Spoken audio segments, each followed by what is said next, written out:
anigu waxaan ku suganahay khayr maxaa yeelay waxaan ku kalsoonaaday nafsadayda qofna uma qaban ballan si aan uga dhabeeyo waxyaabaha uu ku haminayo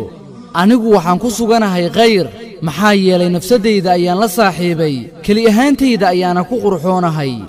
anigu waxaan ku suganahay khayr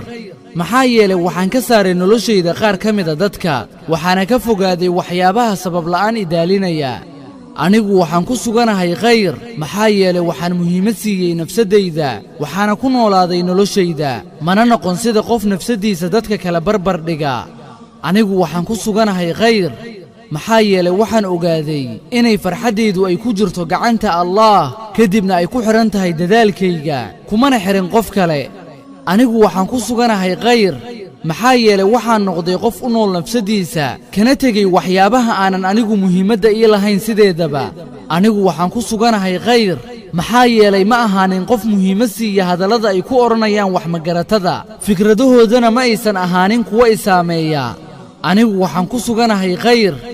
maxaa yeelay ma ahaanin anigu qof u nool raaligelinta dadka mana ahaanin qof mar walba isku daya inay dadku ka raali noqdaan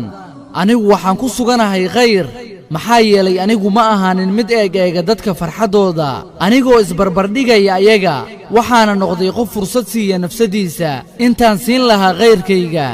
anigu waxaan ku suganahay khayr maxaa yeelay anigu waxaan haystaa awood aan ku samayn karo horumar xitaa haddii aan ku fashilmo iskudaygayga anigu waxaan ku suganahay khayr maxaa yeelay anigu waxaan isku howlay diyaarinta nafsadayda si ay hadhowdi uga gudubto caqabadaha nolosha si ay mar labaad dib ugu laabato waddadii guusha anigu waxaan ku suganahay khayr maxaa yeelay anigu waxaan bartay sidii aan ugu jawaabi lahaa kuwa isku daya inay iga hor istaagaan guushayda hadalladoodana agtayda kama lahan wax qiimo ah